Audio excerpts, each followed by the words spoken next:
Hello, hi, this is Jeffery Kin, Sarasota Rising Living Arts Festival, Sarasota, with Behind the Masterpiece, which is our friends at Visit Sarasota decided we needed to talk to some of our arts groups and figure out what is the heart and soul of our organizations. And I got to tell you, Sarah Durham, resident artist of Florida Studio Theater, is exactly one of those people. Hello, Sarah.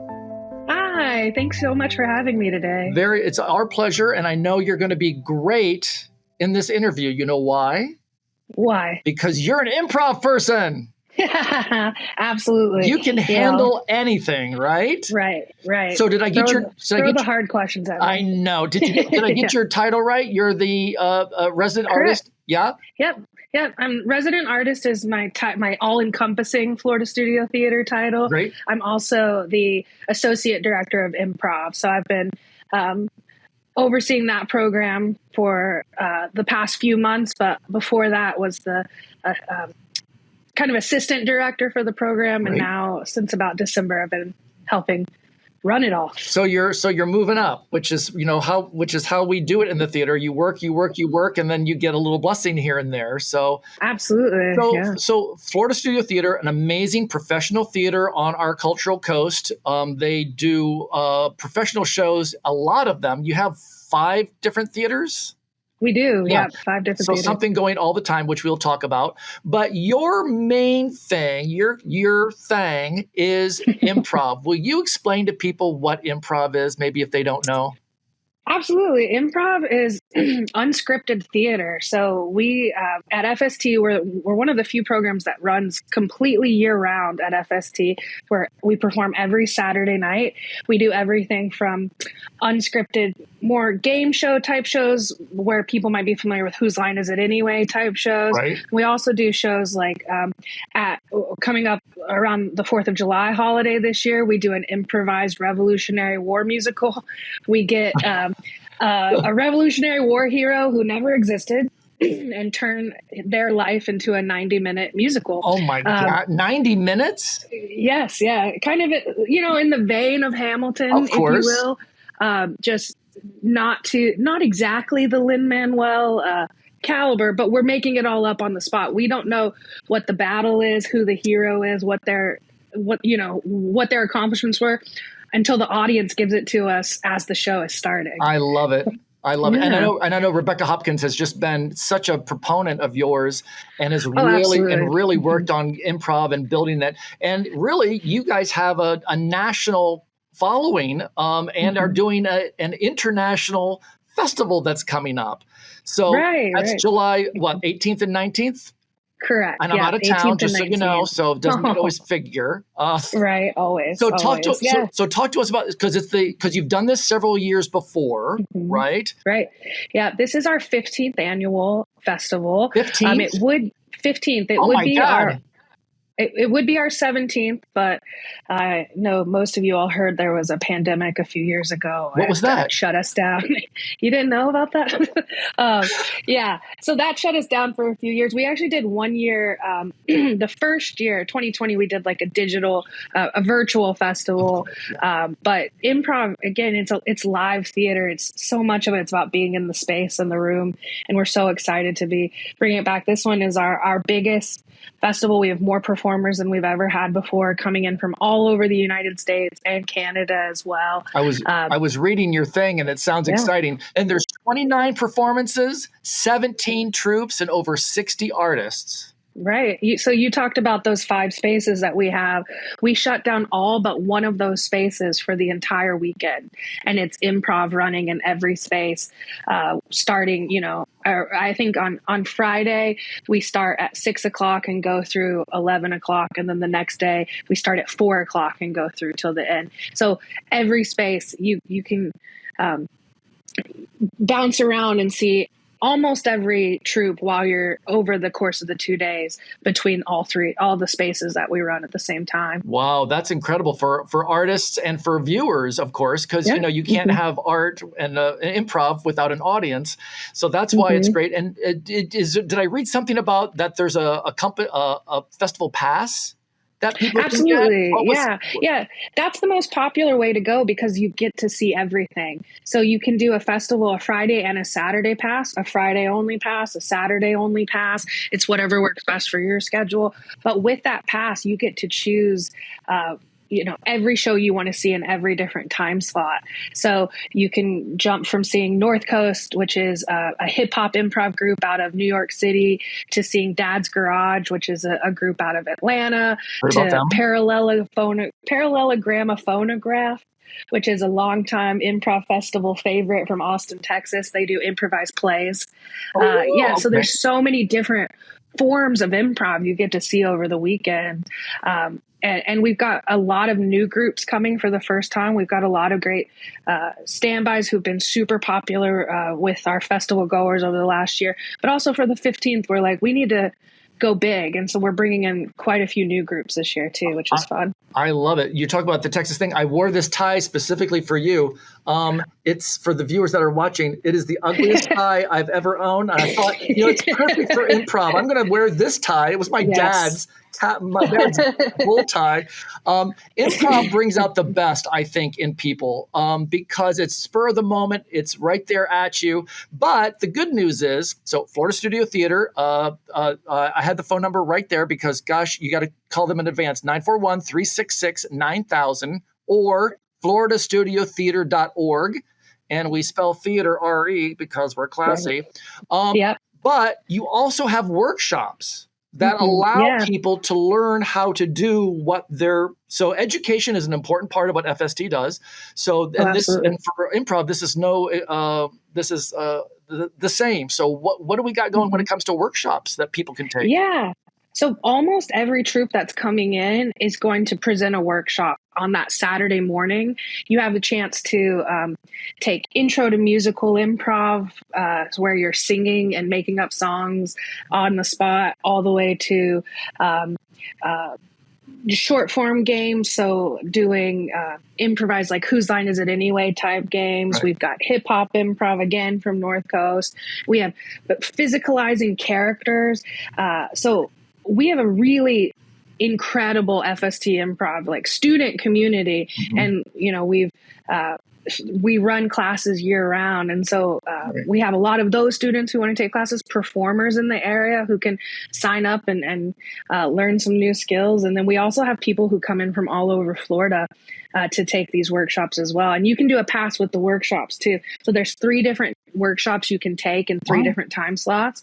So you can do a pass and get 3 different workshops all on that Saturday and just make it an entire 48 hours of improv nonstop, which is my heaven, but might not be everybody's. Well, you know what? And that's the thing too. But really, there's usually something for everybody because certain groups are going to be a little cutting edge, a little blue maybe, and then some are going to be the straight and narrow. But humor is humor. And if we don't learn to laugh at ourselves, I mean, I think I laugh about myself more than anyone else. So I think there's something good about laughing, taking a laugh at yourself.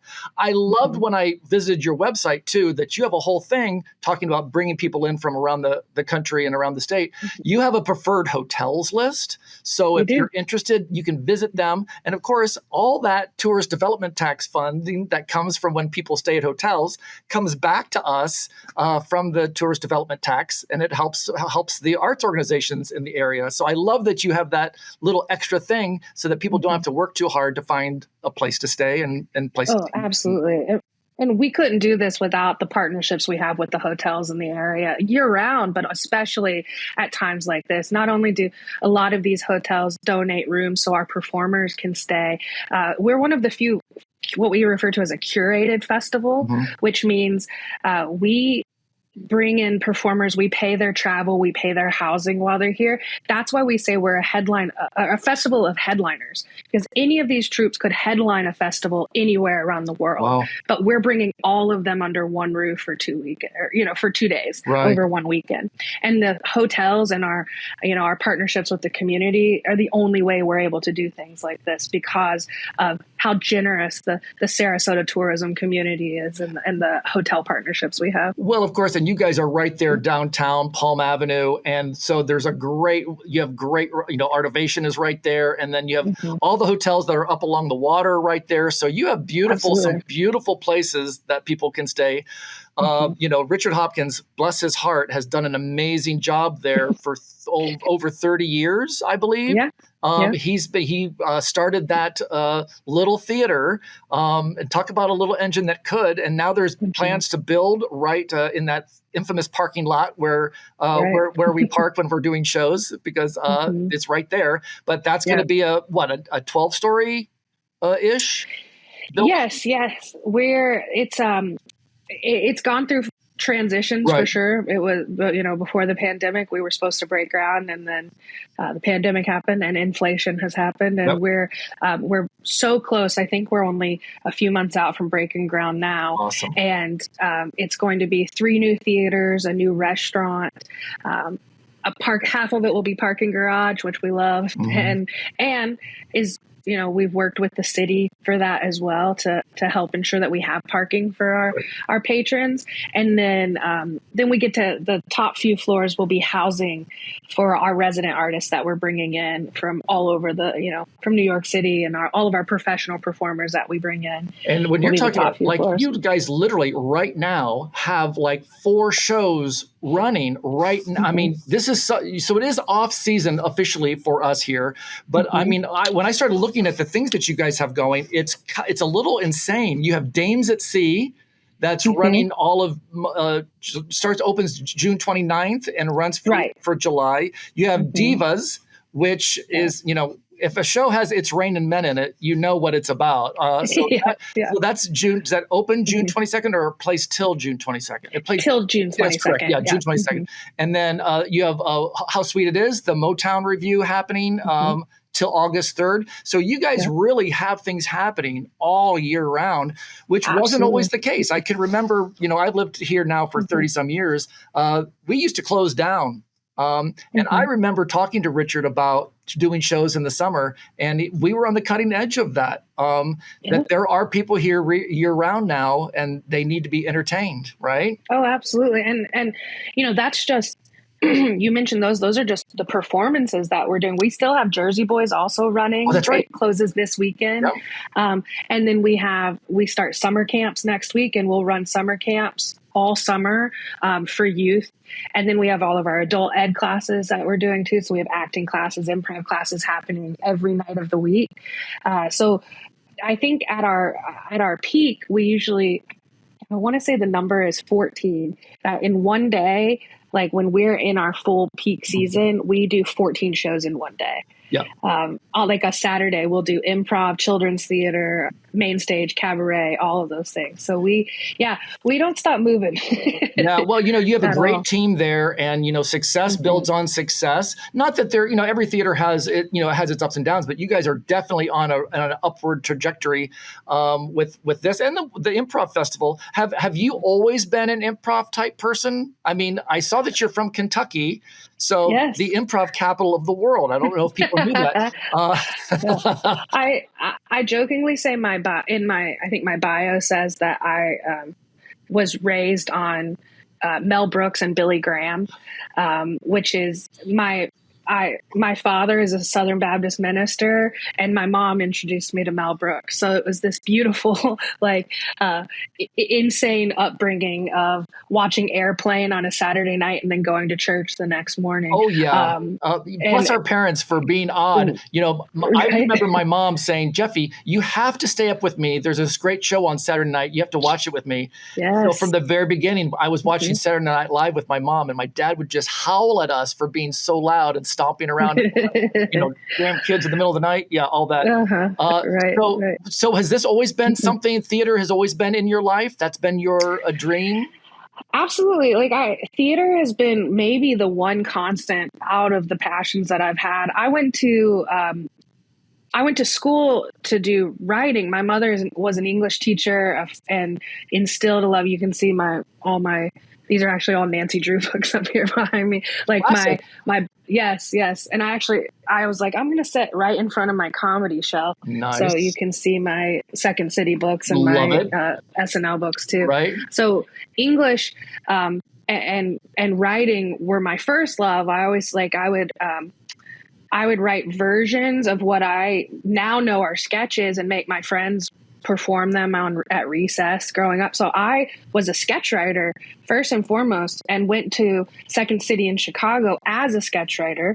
And for those of you who know Second City, it's one of the largest improv schools, the largest improv school in the world, where just about every comedian you can name had their start or some kind of foot Eugene in Levy, Second Catherine City. O'Hara. I mean, Yes, go on, yeah, on and Martin on and on. Shore, absolutely. John Candy, Yes. And I went to Second City as a sketch writer, and their method is you improvise your way into writing your sketches. So it's this marriage of improv and writing. We talk about in improv when you hit what we refer to as lightning in a bottle, which is that spark, that one thing that makes your scene so good.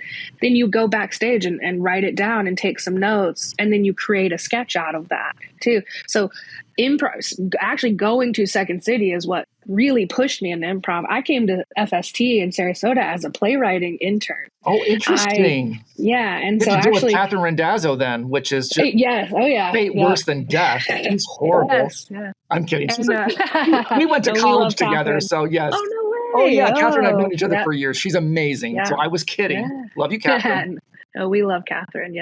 Yes. Catherine was my first mentor and supervisor at FST. And I, when I was an intern, I started writing cabarets. So I've written helped develop about a dozen cabarets now with Rebecca and Richard and Catherine and that team. Right. And then I write for the Children's Theater.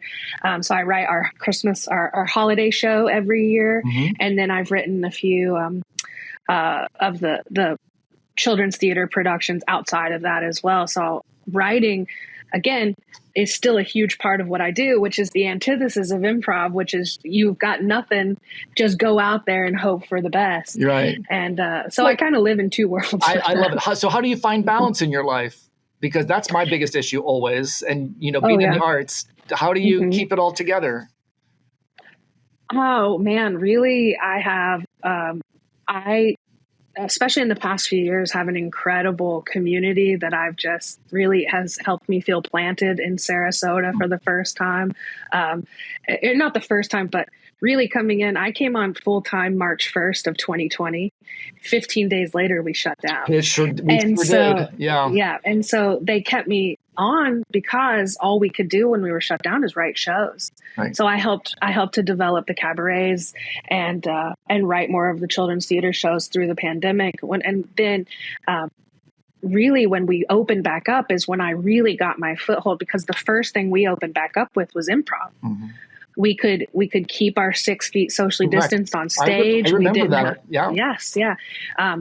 Improv, we're not a part of the union, so we didn't have to necessarily worry about the all of the union rules. We followed almost everything anyway, of course. But we were able to come back with improv. And so it was kind of like coming out of the pandemic, I really hit the ground running with the FST improv program and haven't looked back since then. But I think there's definitely, I don't think I've written for pleasure in a long time. And I've decided, I'm going to write for pleasure again. I haven't done that. I am in a book club, and I've got a great group of girls that we do a book club together. And I play trivia every Wednesday at Tammy Tap. Oh, really? Excellent. Yes. Good. See, you're multi-talented. Yeah. So I love to dig a little bit on people when I'm talking to them. And there was something that showed up on in Facebook, and so I just thought it was very cool because your favorite quote that you live by Ralph Waldo Emerson is mine. To laugh often and much, to win the respect of intelligent people and the affection of children, to earn the appreciation of honest critics, and to endure the betrayal of false friends, to appreciate beauty, to find the best in others, to leave the world a bit better. Whether by a healthy child, a garden patch, a redeemed social condition, to know that even one life has breathed easier because you have lived. This is to have succeeded. Isn't that so good? I, as a kid, cut this out of Upper Sandusky Daily Chief Union. Ann Landers had it, and I laminated it, and I found it the other day. I have the same laminated thing. I've carried it with me my entire life. I used it at my friend Barbara's as a eulogy for my friend Barbara Johnson, who passed away. So that's a great. What drew you to that? To this quote? Wow. I have, for many years to, um, another great prophet in my world is Mr. Rogers. I think Yeah. Mr. Rogers was maybe one of the greatest wordsmiths of our day and taught the greatest lessons. And there's another it correlates. Um, uh, there's a quote Mr. Rogers has, which is, "I am because we are. My identity is such that it includes you." And to me, what that means is, if I am only because we all are working together, we're all moving towards a goal. I want to leave the world a better place by just being nice to people, spreading joy. To me, I know that I've been given the gift of humor and being able to make people laugh and bring joy to people through laughter and through comedy. And that quote to me, I think, perfectly sums up the ordinary extraordinary in a way as well, which is things, we miss joy sometimes in those just regular ordinary moments, but that's probably when we're at our purest and most joyful, Right. In those. And I just love that idea of, I want to leave the world a better place through my writing, through my performance, through the art of theater, which we all know to be transformative. Absolutely. Yeah, The value, I don't want to. and so this is part of the value of what our region offers. Our cultural coast is jam-packed with all different levels of professional, non-professional theater, live arts, visual arts, performing arts. I mean, we are so blessed here, and Florida Studio Theater has just been like a real launch pad for so many performers, area performers going in. I mean, I understudied and went on a couple of times at Florida Studio Theater. So they have a great opportunity to right here in your hometown to see your locals, but then you also bring in some awesome talents from all over the country. And we all know actors love to travel. And isn't it great to come to Sarasota in December and January and February and March and April and entertain, Yeah, absolutely. And I think, we kind of, there's so much going on that I think I take for granted, for sure, that I can go to FST and see Jersey Boys, and then go down the street and see Jesus Christ Superstar at the Oslo, or go to the Urbanite and see a new play. Like the vastness of the art that is offered in Sarasota blows my mind, and continues to do. And to have a year-round running improv theater, and one of the strongest improv theaters in Florida, and by strongest, I mean, we sell out every weekend, so even just to have that in this space is crazy, especially as a small town Kentucky girl, going into this world is really cool. Well, that takes great leadership. And then, of course, we're right back to, Richard and Rebecca, who have been doing an amazing job there for so long, and helping create an environment where people can succeed. And people like you have a place that they can call home. And, I do kind of now feel like I should have some sort of expectation on when your next play comes out. I don't know. That just keeps coming into my head about, so should I hold Sarah to, like, when's that play that you're working on? Oh, yeah. When are we going to have a reading of that? I think, I think there's something too that I know improv is fun, but, I found a box of my old plays that I never did anything with just the other day. And I read them and I'm like, wow, I put them away in 2007. And then all of a sudden, almost 20 years later, I'm back at them again. So, I think sometimes you need someone to say, ksh. Oh, absolutely. I will say the one thing that Rebecca and I both are really pushing towards is a sketch show through FST. So, running maybe like a Friday night sketch show, a Saturday improv show. And we're working with some guest directors who've come in to help us start shaping what that looks like as well. We've, over the past few years, run a few like little test sketch shows, or 30-minute, we call them encores after the improv show. And that's really a big push for us. And again, my first love in comedy was sketch. It was SNL. It was Carol Burnett, the old reruns for me. Penny Hill for some of us, for the older folks. Yeah, there you go. Well, that Laughing, even like, some of those incredible sketch shows, which I think with that we're able to be, in the moment, on the cutting edge of what's happening, and being, and it's so much why I love sketch too, is I can write a sketch that's universal and loved for years, or I can write a sketch that's hilarious right now, but in 2 months, people were like, maybe that joke. Yeah. So either sometimes you're ahead of the ball, like too soon, or you're behind the ball. Mm-hmm. Yeah. Well, heard that already. Yeah. Right. But that's the joy. It's live. It's just like this conversation. We have no idea what we're doing, but we're just talking and making things work. Right. Right. Absolutely. I love it. Yeah. So FST, Florida Studio Theater, July 18th and 19th, improv all the way. Absolutely. It really is just 2 days nonstop comedy with so many different formats and different styles, different, comedic bents. Like, it is just pure joy for 2 days. And so boy, don't we need some pure joy in our lives? Yeah. I mean, that would be really helpful. Yeah. That we just laugh just a little bit more. Mm-hmm. Absolutely. What a treat. I'm so surprised that our paths don't cross more, but now I know why, because you're busy. But congratulations on all that you're doing there. Keep up the good work. Keep smiling.